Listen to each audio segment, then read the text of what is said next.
Do we have sound again?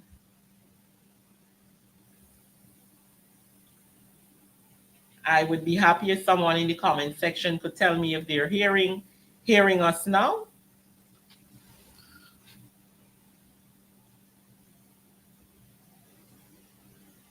Are you able to hear us now? I noted that. All right. So I see persons commenting yes. Um, we'll have to go that back because, of course, they did not hear what we started out with. But I asked our member of parliament to address the issue of the what they're called terming the collapse or the breakdown in talks in terms of the teachers' strike, and what would be maybe the way forward with this, and this looking at the heavy-handedness of the government on this issue. Well, I was saying, Shanika, that I don't believe the government began this process with honesty. I don't believe the government began this process with the teachers in mind. And I don't believe they went to the table genuinely wanting what should be given to the teachers to better their lives. And make no mistake, all hardworking, tax-paying Guyanese in this country deserve a better way of life. And they deserve more in terms of their package, in terms of remuneration. Now, when I look at the discussion that was going on, and when I look at the dialogue that was happening between GTU and the Ministry of Education, I was taken aback at the first meeting where I saw that the chief education officer basically said that he was the chief negotiator and he was dialoguing with the Guyana Teachers Union. I was taken aback since then. Then I saw the second meeting come forward. The permanent secretary ended up being there negotiating on behalf of government. And it means that these people, the chief education officer and the permanent secretary, they're not policy makers. They cannot make no decision to alter upwardly, downwardly, sidely, whatever way you want to put it, the salary of anybody. They are given a program to run with. The chief education officer is responsible for the management of education across the country, and that mandate is given to him through the policies and the laws that is relating to education. The permanent secretary has to manage the Ministry of Education. And the monies that we approve in the National Assembly is what she has to use to manage the Ministry of Education and spend it within the confines of the laws that govern the nation, financial laws. She also is responsible for the staffing to follow the rules and regulations, the staff and so on. She's not appointed with the power to negotiate. And once you are going to negotiate for salary increases for teachers, it should have been a subcommittee of the cabinet. The government themselves, the ministers themselves, they have to sit down with the Guyana Teachers Union and they have to say that, okay, you're asking for 50, we can give you 25. Yeah. You're asking for 25, we can give you 20. That's how the negotiating is supposed to happen. Not the chief education officer or the permanent secretary saying, okay, you asked for 50, I can't answer you. Let me go to my superior, go to them, hear what they have to say and come back to you. And then when they come back, okay, they say something. What the government is doing is removing themselves. They're trying to put a lid over themselves so that they will not be held accountable to the teachers. They're running away and they're making the chief education officer and the permanent secretary two scapegoats. And hear me out. Many people may want to say, but the chief education officer is a lackey of theirs, the permanent secretary is a lackey of theirs. Fine. But listen, those two people, they have two positions that don't require them to be no negotiator for salary increase. And that's factual. The people who should have been the negotiators are people like the Minister of Finance, the Minister of Education, the Minister of Labor, the Minister of the Public Service. and they are supposed to have an agreement with the teachers that they take to cabinet.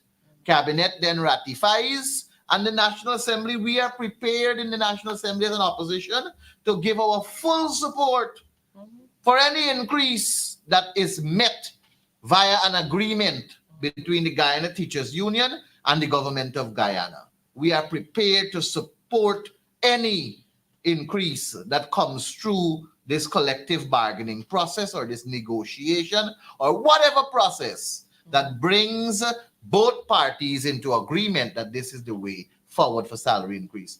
Bharat Jagdeo has been saying that there is no space, and I heard the PS uttering that, no fiscal space in the 2024 budget to facilitate salary increases from 2019 to 2023, which is reference the proposal that the teachers made.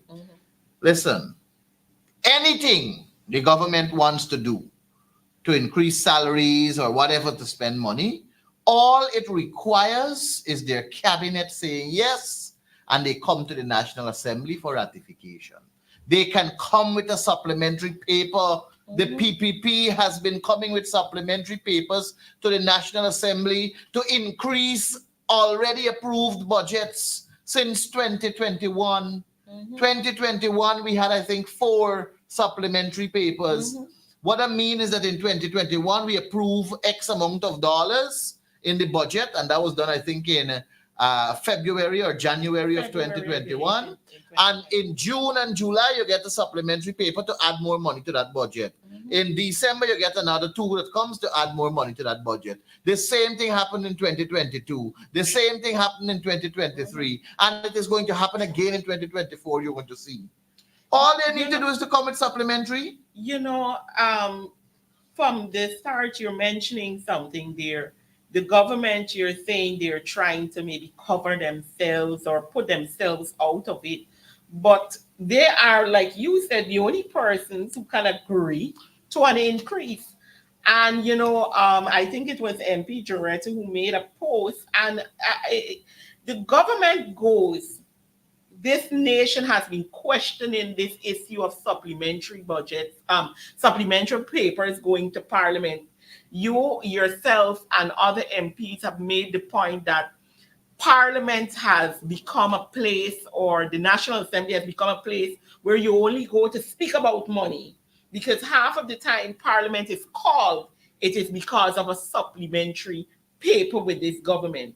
And here it is that the vice president is sitting on national TV and telling this nation, as if, nobody has a brain, or you don't think that there is no space in the budget, so therefore nothing can be done, when we know they come every year to give lots of money for some project they never thought of before, or some money for some project that they spent out all of the money. We just had the issue where you and other MPs talked about the $7 billion given to a contractor who has not built one thing, not even dig a piece of soil.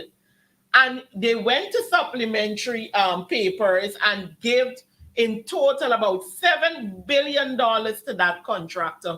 And here he is saying to the nation that the nation teachers, the persons who mold every single profession under the sun, cannot have an increase. It's to say that Guyanese generally, and people who are not in that, the 3S, are absolutely unimportant when it comes to this government. But Shanika, when you go back in history, and you will see that the People's Progressive Party never had an interest in ensuring that the public sector is taken care of. They never believed in strengthening the public sector. They never believed in having an enhanced public sector to deliver proper services to the population. They have always been a political party that seeks to grab, and they seek to exploit, and they seek to ensure that their pockets are filled. When you look at the People's Progressive Party's track record And you remember what is it that when we went into office in 2015 and found, you recognize where the People's Progressive Party's focus is on. And it's all about getting monies for themselves. Recently, the money has been so much that they have begun to include friends and families. But before 2015, it was all about themselves. We must recall Pradoville 1 and Pradoville 2 was built for them and their friends and families. We must recall that the public service was in a terrible state under the Bar Jagdio's presidency and Donald Ramotar's presidency. We must recall that the services people were receiving from the health institutions, from the schools, and all across the country. We must recall the deplorable state the buildings were in. Listen, the Minister of Education always says, Priya, the APNU AFC didn't build no secondary school when they came to government from 2015 to 2020, and she's right. But what she's falling short of saying is that we were busy fixing the deplorable primary and existing secondaries that were there that she left because she was the Minister of Education in 2014 and she left that office in 2015 of May. And when we took over, we had to renovate schools. We had to get proper furniture back into schools. We had to make we had to complete schools that weren't finished. We had to make the environment more conducive. Guyanese in their right minds know that there were massive investment in the education sector under the coalition. They know that we ensured there were proper furniture in the schools that were existing. They know there were a number of schools, several schools in deplorable states, and we had to make it conducive for learning. And we were also faced with dilemmas in the other sectors, the health sector. I was responsible for Region 3, Shanika. Wales Primary School, terrible state. We had to renovate it. Go and see it now. We had to renovate Essequibo Island Secondary School, Leg 1 Secondary. We had to renovate, I think it was Lanabali Primary School. We renovated Parika Secondary. And I can go through the entire coast. So I am not disputing that we didn't build.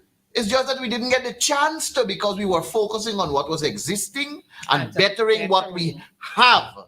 And after that, we were going to ensure that we add to the complement so that education can be delivered better. And listen, the results that the coalition saw in government, 2016, 2017, 2018, 2019, even the 2020, 2021, and 2022 results of this country belong to the coalition. And when you do a comparison of what it was in 2014 and the 2015 results which belong to the PPP, you will know and understand that it's only fair to vote the coalition back into government.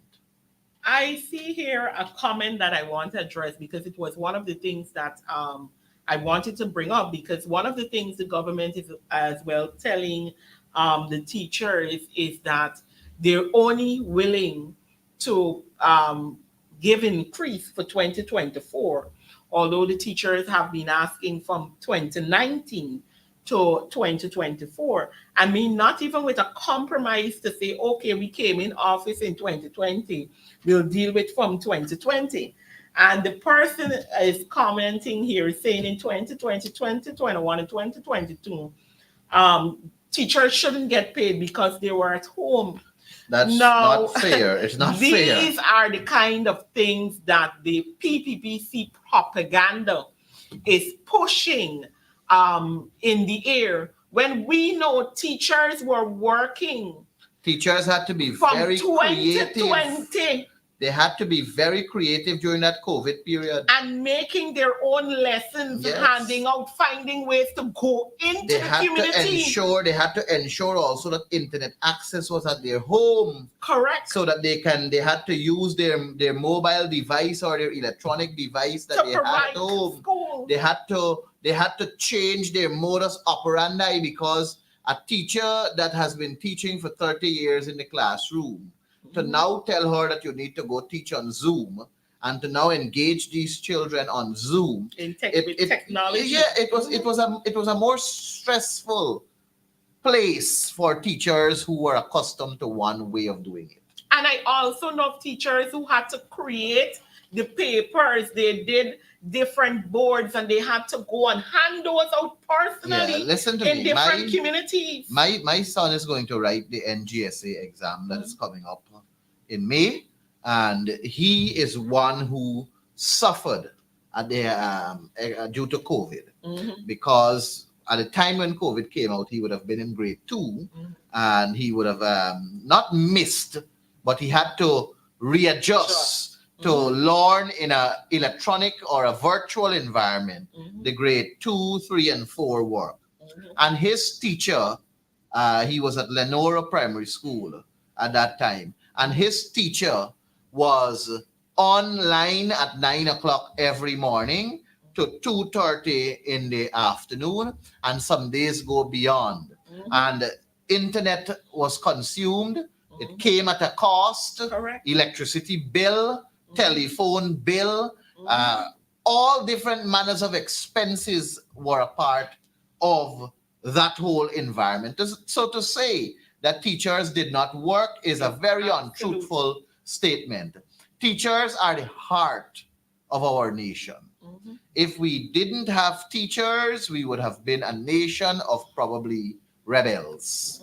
But teachers impart in our young generation good from bad. They try their best to mold the nation so that we can have proper individuals. I am a product of proud teachers from the Essequibo Coast, C.V. Noons Primary School, and Anne Regina Secondary School. And I know that my teachers did well. And I know that they did well for many other students. And I believe teachers deserve a better salary. I believe they deserve better benefits. And I believe that they should continue to fight for it. They should not have to, but the PPP has created an environment where they have to fight for it. And that is the unfortunate situation. I want us to touch a bit because we've been talking about all of this leads up to how the government is using the finances of the country in doing what it must. And you are a member of the Public Account Committee of the Parliament, and where you basically, what you do there is audit what is being done by governments. And we know that when the government came to power very early on, I believe it was in 2021 or 2022, the quorum set up. 2022, the setup of the quorum for that committee was changed while we stood and we warned and we talked about the challenges that would have arisen when this proposal was made. Of course, the government went ahead with their one-seat majority and changed that quorum. And now we're in a position where what is being said, basically, you're unable to audit the government. Let's talk about that. Well, let me tell you first of all that the procedure the Public Accounts Committee has is for, and I'm looking at something on my phone because I'm going to make reference to it. The procedure the Public Accounts Committee has, the Parliament staff, is for them to send an email out to every member on a Wednesday. And on that Wednesday, you have to indicate whether you're going to be available or not for Public Accounts Committee. So I received my email Wednesday gone, and I responded and I said that I am available, notwithstanding me seeing that we will not have a Public Accounts Committee. I believe that the PPP side will not show up on Monday, and I await to be proven wrong. That was my email that I sent back Wednesday gone, right? I said, yes, I am available, but I'm foreseeing the PPP will not show up. So I just got an email from the Public Accounts Committee department. They're saying cancellation of Public Accounts Committee. And it has given us the reasons, as in the persons who are available and unavailable. And all 5 PPP members are unavailable for Monday's PAC. So clearly, my prediction Was was correct. accurate. So I'm predicting here again that in 2025, the People's Progressive Party will be out of government, and we in the government, the APNU, AFC, will ensure that we revert that motion that they Yes. brought and passed at the National Assembly for there to be for the change of quorum, and we will put it back to where it was. Because the quorum has always been any three members since 1957. All right. From 1957 to 2022, the quorum for PAC has been always been any three members.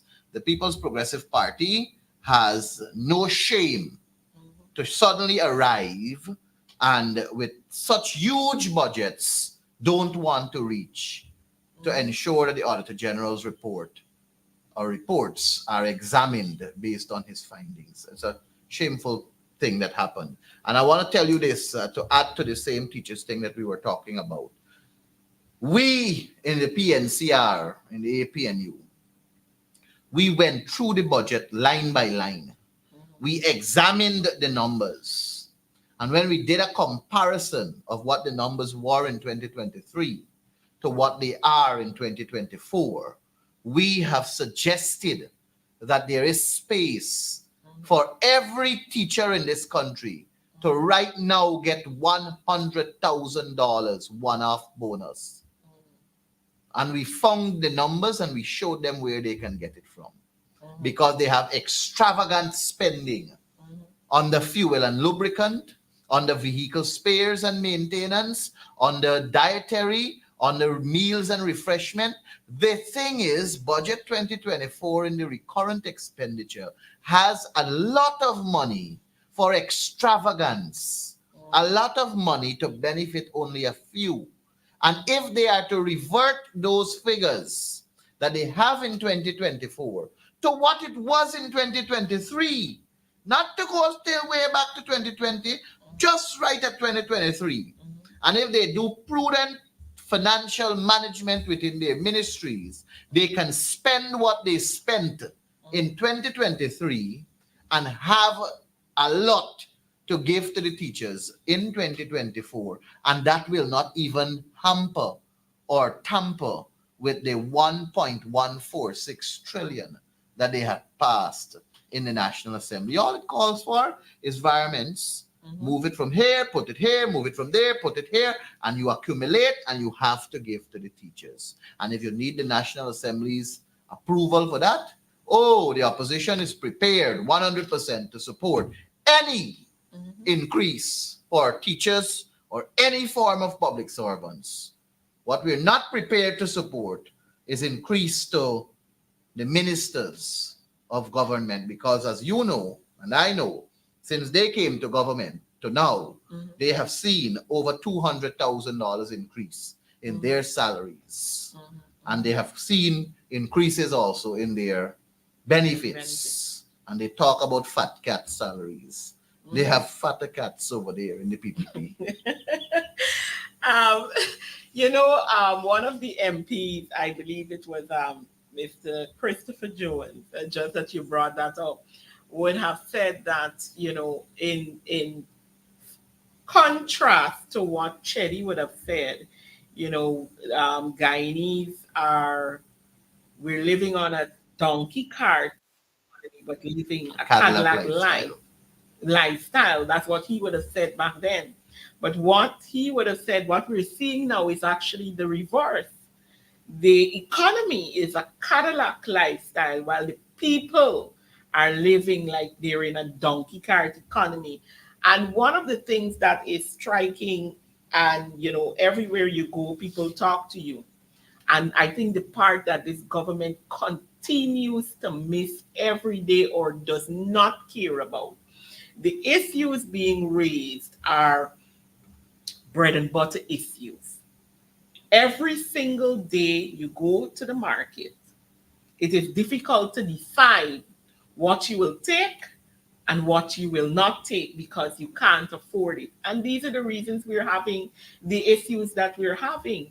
People have been saying, there is so much road work happening at this point, and I'm telling you, for me, it's becoming a worry because every morning you wake up, you go into a different street, you see something digging out something, and in some cases there is no relevance for it, at least at the time it is being done. But yet still, people are telling you, we can't eat bricks, we can't eat concrete. But this government refused to accept that fact, and they're continuing along this line. I'm going to respond to that by speaking directly to your viewers. Mhm. And I want the viewers to understand that Irfan Ali and his government, they are creating a facade, trying to convince people that our country is in a better state. They will go to Region 9 and they will talk about all the developments, perceived developments in the other regions, with an intent to put in the heads of the people of Region 9 that things are happening. Then they will come out of Region 9 and they will go to Region 2. And they're going to talk in Region 2 about everything that is happening in Region 9, trying to create in the heads of people in Region 2 that everything is nice that is happening in this country. But we must not be fooled. We must register to the People's Progressive Party that we have transformed ourselves and we are better educated and equipped with information. Social media has played a very integral role in exposing the People's Progressive Party for who they are. When you look across this country from Region 1 to Region 6, and when you look down to Region 9, all over, you will see that the quality of life our people have now is worse than what it was 5 years ago. You will see that it's only a small percentage of people who are hogging the largest portions of the pie. And the crumbs is what the PPP is dusting around for the ordinary hardworking Guyanese in this country. When they go into communities that they perceive to be APNU AFC communities, such as West and East Rumvelt, and when you look at what they're doing there, they're paving back some roads or they're building a road and so on. Ask yourself, why in the stronghold PPP communities they are distributing $250,000 liquid cash into their hands, but then they're coming and giving you a road and they want you to run behind them and jump up sky high for them? Why is it that you can't get the $250,000 in your pockets too to better your lives? Do not let the People's Progressive Party fool you. And let me tell you something. It is you and me and Shanika and everybody else who are sensible and who understand what is happening that has or have that responsibility to fix it. Many people, when they message me, Shanika, and when they tell me about this complaints and that complaints and all the others, I tell them one thing: 2025 elections, we better get it right. Correct. Because if you want to fix it, you have to start the process. And it requires you educating the people in your households who are at voting age, ensuring that they play their role by way of being on the voters list, registration. And if you know that there are people who are dead and cannot be a part of that list, you must object to it. And you must make the complaints to the GCOM offices across the country. We have to do this thing, Shanika, holistically now. Yeah. We have to all become involved. We have to all play our part. We have to all ensure that we do what is necessary to keep the People's Progressive Party out of power. Correct. They have shown us what they're capable of from 1992 to 2015. And you have seen how it was difficult for the APNU AFC to make corrective measures from what they left us with. And that foundation is still there. Don't let us let the People's Progressive Party continue on this way towards only making themselves rich. All Guyanese must be lifted with the one tide, not just some selected few. And what we have right now is a group of people who can eat expensive, who can drive around Guyana expensive, who can do everything they want, and another group which is of a larger caliber that are punishing to even put a single meal on their table. We got to fix it. And we got to fix it by voting out the PPP and returning the APNU AFC to government. As we talk about that, I want your comment on this issue. I saw, I think it was yesterday or sometime early in the week, there was this I think it was the Minister Todd who would have made the statement, and of course um the vice president came to smoothing it off. I believe it was yesterday, in regards to the integration of Venezuelans into all of the communities.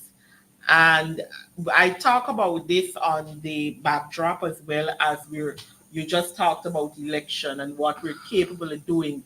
And as citizens, as you said, and my viewers know, I tell them all the time, we have a responsibility to our nation to keep any government in check in every area possible. And there are lots of persons with their thoughts on this issue of them integrating. We can understand, and of course, we know that there are quite a few Venezuelans who would have left Guyana during the time when it was all good and well in Venezuela, and many of them have now returned. But particularly, and not having this separation between what is a migrant and what is a refugee, that we're not even talking along this line in terms of governments. What's your thought on that? Now, let me say first of all that as a CARICOM country, as a Commonwealth country, as a country that has subscribed to various other in, international organizations and so on, we subject ourselves, we subject ourselves, the country Guyana, to international practices, international norms, and if we can be of a safe haven to human life, we must. And I think that we have extended that hand to our Venezuelan neighbors, brothers and sisters, and so on. But we have to be mindful and we have to be careful to what extent and to what degree we move in that direction. It must not be something that is just loosely done and openly done, because our country is a small one. We have only 750,000 or thereabout people. Venezuela has millions of people, and we have to ensure that the Venezuelans that are in Guyana are properly documented. We know directly where they are, and we must determine where we're placing them in our society. So if Venezuelans come to our shore, there must be some mechanism in place where every single name is taken down. If they have identification cards, copies are made of them. And we have to ensure that wherever they are going or wherever they are to be placed, it is well within our registry, so that accounting for them is there in place. We don't have that system in Guyana. And that is why we are at this vulnerable stage.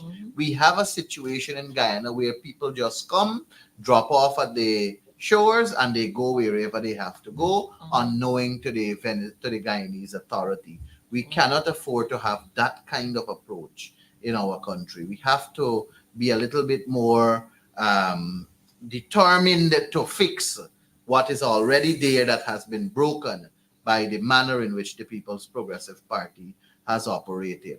And I think that if we don't focus on doing that, then we can only be guaranteed an increase in crime, an increase in all of the wrongdoings. And the evidence is there. Look, most recently, the amount of people who are associated with criminal activities in this country right now that are of Venezuelan background is a large number. Look, just the other day I was reading a Chinese man was murdered and three Venezuelans were held. So all of these things are things that the PPP has allowed to really put a dent on the Guyanese people, and it is causing us now to live in greater fear because I don't know if our security forces are capable of managing it at the current stage, but we should not allow it to get out of hand, my friend. We have to deal with it and deal with it condemningly. All right, as we're basically out of time, but I want to give you the opportunity because there are a lot more things that we should have been able to talk about today, but we haven't been able to. But you can speak to the audience and let them know if there is anything else that you think we did not touch on that you want to say something on here today. Well, all I want to tell the viewers is that in order for us in the APNU, AFC, to fix the many problems that they are bringing to our attention, in order for us to be able to address all the burning concerns that they continue to bombard us with, we can only do that if we're in government. And I appeal to them to see that during the 5 years that the coalition government was there, 2015 to 2020, take note of the fact that of those 5 years, one was actually completely out due to the fact of this Charandas Prasad's behavior, and to recognize that in the 2016, 2017, 2018 years, the focus was all about making the small man the better man. It was always about ensuring that people have economic strength. It was always about ensuring that there's equity in the distribution of resources. It was always to ensure that everybody is treated in a manner that is fair. I know that the public sector, for example, was seeing great improvement, especially in the case of health care delivery, in the case of education delivery, in the case of agriculture, public works, you name it. There was an approach that was focused on ensuring that a solid foundation is there to deliver quality service to the people. We did not get everything right. We made some mistakes. We can only learn from them, but there were tremendous progress in bettering the lives of the ordinary Guyanese citizens. And I appeal to them to ensure that they play their role in the next election, to ensure that the APNU AFC is returned to government so that we can deliver and continue to deliver a better service that can better their lives. All right. Thank you so much. And again, of course, thank you for joining Facing the Nation today. My viewers, as you know, I will always implore you to continue as we progress to hold this government accountable in every form, fashion, and style. And I'm also saying here, if the teachers, if the GTU decides to go back on the streets to strike, I believe this time is our opportunity as a people, as a country, join them and make our voices heard as well.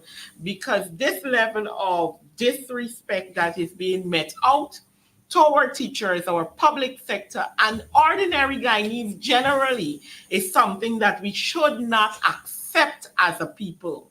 So I implore you to continue to hold the government accountable in every way that we can. And of course, bring whatever information you have places that may need visits, etc. You can send that information as well to our social media platforms.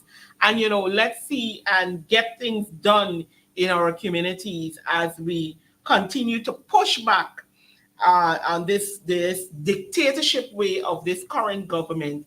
And whenever election is called, we finally will see the backs of the PPP. I want to thank you for joining Faith in the Nation today. And of course, join us next week, same time, same place. Do have a wonderful afternoon.